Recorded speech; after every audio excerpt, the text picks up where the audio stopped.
Проектот на локалната самоуправа на Кочани, со кој пред општинската зграда токму пред нова година беше поставен полнач за електромобили, заедно со набавката на електричниот скутер, ја отвора дилемата дали тоа била толку неопходна инвестиција.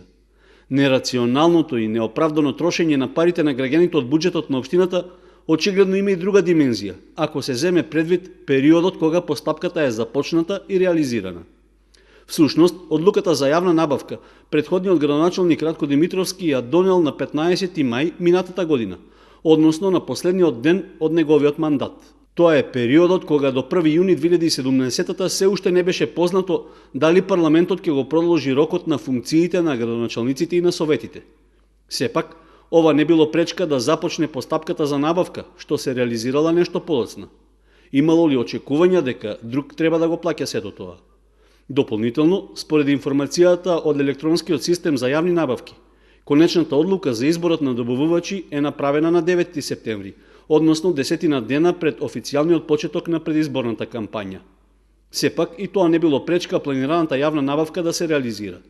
Според информациите на општина Кочани, ова било предлог произлезен од форумот во заедниците, но средствата за реализација останале само од општинскиот буџет.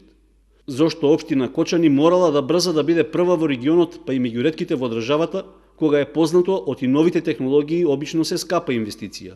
Зошто се определила од скромниот буџет да набавува опрема без да има увид во бројот на електромобили на нашата територија?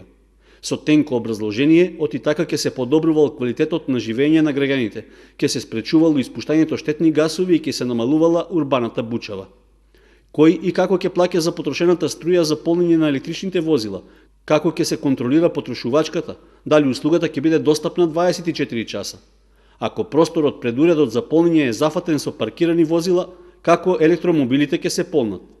Ова се прашања кои заслужуваат одговор, заради граѓаните кои ја плаќаат набавката.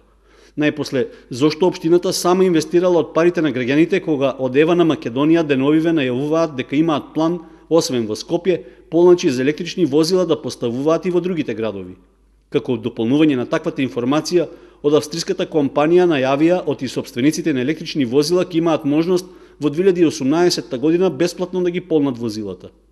Ако општината на чело со Радко Димитровски го следеше гласот на народот уште во време кога Канал 8 известуваше за јавната набавка на електричен скутер, по јавните коментари на социјалните мрежи ќе знаеше дека граѓаните жестоко го критикуваат овој потек.